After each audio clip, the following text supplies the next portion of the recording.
In today's video, I'm going to teach you how to permanently delete your Perplexity AI account. If you've decided to close your account, I'll walk you through the process clearly and carefully so you know exactly what to expect, from where to click to what gets removed when you're done. Start by opening Perplexity AI. You can use your web browser to visit the official website, or open the Perplexity AI app on your device. Before moving forward, make sure you're logged into the correct account so the changes apply where you intend. If you have multiple profiles, double check you're in the one you want to delete.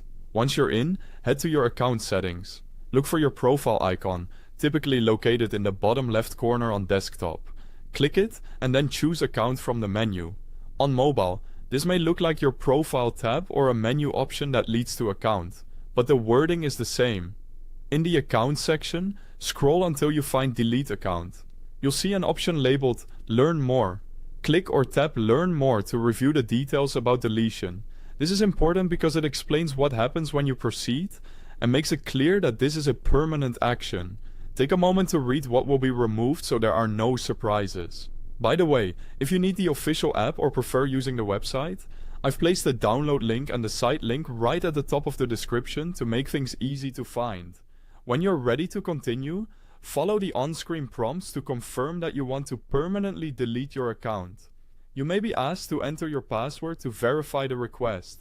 Only enter it in the official Perplexity interface and never share it elsewhere. If at any point you're not fully sure, you can back out before confirming. Once confirmed, this action cannot be undone. After you confirm, look for a clear success message indicating that your account has been deleted. This confirmation means the process is complete. Along with your account, your chat history, bookmarks, and saved threads will be permanently removed. That includes anything you've saved within the account, so once you see that confirmation, consider your Perplexity data cleared and the account closed.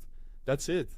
You've seen how to access settings, locate the deletion option, review the details, confirm the request, and verify the outcome. If you found this walkthrough helpful, don't forget to check the top of the description for the app download and website links. Thanks for watching.